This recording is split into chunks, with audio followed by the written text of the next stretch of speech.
ಇನ್ನು ಬೆಂಗಳೂರಿನ ಶಿವಾಜಿನಗರದಲ್ಲಿರುವಂತಹ ಬೌರಿಂಗ್ ಆಸ್ಪತ್ರೆಯ ಗೋಡೆ ಕುಸಿತವಾಗಿ 7 ಮಂದಿ ಸ್ಥಳದಲ್ಲೇ ಸಾವನ್ನಪ್ಪಿದ್ದಾರೆ.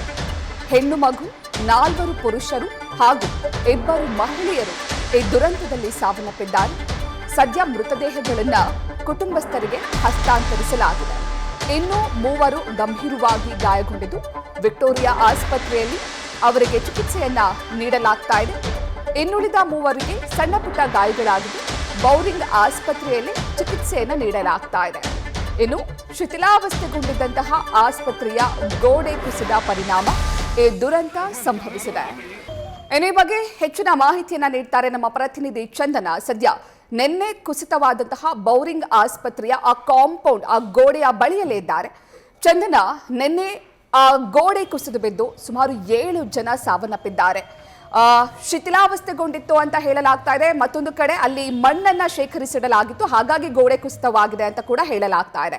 ಸದ್ಯಕ್ಕೆ ಸಿಕ್ಕಿರುವಂತಹ ಮಾಹಿತಿ ಪ್ರಕಾರ ಗೋಡೆ ಕುಸಿತವಾಗುವುದಕ್ಕೆ ಕಾರಣ ಏನು, ಜೊತೆಗೆ ಗಂಭೀರವಾಗಿ ಗಾಯಗೊಂಡಿರುವಂತಹ 3 ಪರಿಸ್ಥಿತಿ ಹೇಗಿದೆ ಚಂದನ? ಪ್ರತೀಕ್ಷಾ, ನಿನ್ನೆ ಸಿಲಿಕಾನ್ ಸಿಟಿ ಬೆಂಗಳೂರಲ್ಲಿ ಸುರಿದ ಅರ್ಧ ಗಂಟೆ ಮಳೆಗೆ ಮಹಾ ದುರಂತವೊಂದು ಸಂಭವಿಸಿರುವಂತದ್ದು. ಅಂದ್ರೆ ಬೋರಿಂಗ್ ಆಸ್ಪತ್ರೆಯ ಕಾಂಪೌಂಡ್ ಕುಸಿದು ಒಬ್ಬರಲ್ಲ ಇಬ್ಬರಲ್ಲ 7 ಮಂದಿ ದುರ್ಮರಣ ಆಗಿರುವಂತದ್ದು. ಅಂದ್ರೆ ಸದ್ಯ ನಾನೀಗ ಅದೇ ಜಾಗದಲ್ಲಿದ್ದೀನಿ, ನೀವು ದೃಶ್ಯಗಳಲ್ಲಿ ಗಮನಿಸ್ತಾ ಹೋಗ್ಬೋದು. ಇದೇ ಜಾಗದಲ್ಲಿ ನಿನ್ನೆ ವ್ಯಾಪಾರಸ್ಥರು ವ್ಯಾಪಾರವನ್ನ ಮಾಡ್ತಾ ಇದ್ರು, ಬಟ್ಟೆ ಬರೆಗಳನ್ನ ಇಟ್ಕೊಂಡು ಖುಷಿಯಿಂದ ವ್ಯಾಪಾರ ಮಾಡ್ತಾ ಇದ್ರು. ಆದ್ರೆ ಸಂಜೆ ವೇಳೆಗೆ ಮಳೆ ಆರಂಭ ಆಗತ್ತೆ. ಮಳೆ ಆರಂಭ ಆಯ್ತು ಅಂತ ಟಾರ್ಪಲ್ಗಳನ್ನ ಮುಚ್ಚಿಕೊಂಡು ಅವರು ಅಂಗಡಿಯಲ್ಲಿ ಇದ್ದಂತ ಸಾಮಾನುಗಳನ್ನ ಸೇಫ್ ಗಾರ್ಡ್ ಮಾಡ್ಕೊಳ್ಳುವಂತ ಗಮನ ಹರಿಸ್ತಾ ಇದ್ರು.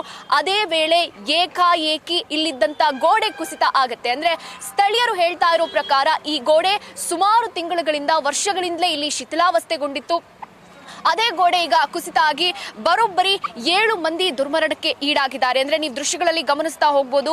ಅವರು ಅಂದ್ರೆ ಅಂಗಡಿಗಳಲ್ಲಿದ್ದಂತ ವಸ್ತುಗಳು ಅನಾಥವಾಗಿ ಬಿದ್ದಿದೆ. ಹೊಸ ಬಟ್ಟೆಗಳಾಗಿರ್ಬೋದು, ಅವರು ಮಾರಾಟಕ್ಕೆ ಬಳಸ್ತಾ ಇದ್ದಂತ ಗಾಡಿ ಆಗಿರ್ಬೋದು, ಮತ್ತೊಂದಷ್ಟು ಕಡೆಯಲ್ಲಿ ಶೂಸ್ ಆಗಿರ್ಬೋದು, ಹೀಗೆ ಅನಾಥವಾಗಿ ಈ ಒಂದು ಕುಸಿತ ಆದಂತ ಜಾಗದಲ್ಲಿ ಬಿದ್ದಿರುವಂತದ್ದು.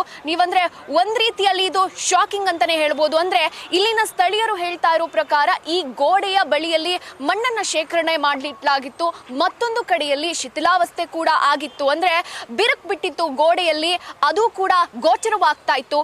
ಹಾಗಾಗಿ ಮಳೆ ಬಂದ ನಂತರ ಮಳೆ ರಭಸವಾಗಿ ಬಂತು, ಗಾಳಿ ಜೋರಾಗಿತ್ತು, ಜೊತೆಗೆ ಆಲಿಕಲ್ಲು ಮಳೆ ಬೇಳೆ. ಇಂತಹ ಸಂದರ್ಭದಲ್ಲಿ ಆ ಗಾಳಿಯ ರಭಸಕ್ಕೆ ಗೋಡೆ ಏಕಾಏಕಿ ಕುಸಿತಿರುವಂತದ್ದು. ಅಂದ್ರೆ ಸದ್ಯ ಅಧಿಕಾರಿಗಳು ಸ್ವಲ್ಪ ಮಟ್ಟದ ಕಾರ್ಯಾಚರಣೆ ಮಾಡಿ ಗೋಡೆಯನ್ನ ತೆರವು ಮಾಡಿದ್ದಾರೆ. ಇನ್ನುಳಿದಂತೆ ಸಿಮೆಂಟ್ ಬ್ಲಾಕ್ಗಳು ಕೂಡ ನಲ್ಲಿ ವ್ಯಾಪಾರ ಮಾಡ್ತಾ ಇದ್ದವರ ಮೇಲೆ ಏಕಾಏಕಿ ಬಿದ್ದಿದ್ರಿಂದ 7 ಮಂದಿ ಸ್ಥಳದಲ್ಲೇ ಸಾವನ್ನಪ್ಪಿದ್ದಾರೆ. ಇನ್ನುಳಿದಂತೆ 6 ಮಂದಿ ಈಗ ಆಸ್ಪತ್ರೆಯಲ್ಲಿ ಚಿಕಿತ್ಸೆ ಪಡಿತಾ ಇರುವಂತದ್ದು. ಅಂದ್ರೆ ಆ ಪೈಕಿ 3 ಈಗ ಸದ್ಯ ಗಂಭೀರ ಪರಿಸ್ಥಿತಿಯಲ್ಲಿದೆ. ಅಂದ್ರೆ 3 ಸದ್ಯ ವಿಕ್ಟೋರಿಯಾ ಆಸ್ಪತ್ರೆಯಲ್ಲಿ ಚಿಕಿತ್ಸೆಯನ್ನ ನೀಡಲಾಗ್ತಾ ಇದೆ. ಸಣ್ಣ ಪುಟ್ಟ ಗಾಯಕ್ಕೆ ಒಳಗಾದವರು ಸದ್ಯ ಬೌರಿಂಗ್ ಆಸ್ಪತ್ರೆಯಲ್ಲಿ ಚಿಕಿತ್ಸೆಯನ್ನ ಪಡಿತಾ ಇದ್ದಾರೆ. ಅಂದ್ರೆ ಇನ್ನುಳಿದಂತ 3 ಮಂದಿ ಸದ್ಯ ಗಂಭೀರ ಸ್ಥಿತಿಯಲ್ಲಿದ್ದಾರೆ. ಐಸಿಯುನಲ್ಲಿ ಅವರಿಗೆ ಚಿಕಿತ್ಸೆಯನ್ನ ನೀಡಲಾಗ್ತಾ ಇರುವಂತದ್ದು ವಿಕ್ಟೋರಿಯಾ ಆಸ್ಪತ್ರೆಯಲ್ಲಿ. ಇನ್ನುಳಿದಂತೆ ದುರ್ಮರಣಕ್ಕೆ ಈಡಾದ 7 ಮಂದಿಯ ಪೈಕಿ ಬಿಹಾರದವರಿದ್ರು, ಅಸ್ಸಾಂನವರಿದ್ರು, ಬೆಂಗಳೂರಿನವರಿದ್ರು. ಹೀಗೆ ಒಟ್ಟು 5 ಮಂದಿಯ ಮೃತದೇಹಗಳನ್ನ ಅವರ ಕುಟುಂಬಸ್ಥರಿಗೆ ಹಸ್ತಾಂತರ ಮಾಡಲಾಗಿದೆ. ಇನ್ನುಳಿದಂತೆ 2 ಮೃತದೇಹಕ್ಕೆ ಅಂದ್ರೆ ಮರಣೋತ್ತರ ಪರೀಕ್ಷೆ ನಡೆದಿದ್ದು ಕುಟುಂಬಸ್ಥರಿಗೆ ಹಸ್ತಾಂತರ ಮಾಡುವುದು ಬಾಕಿ ಇದೆ.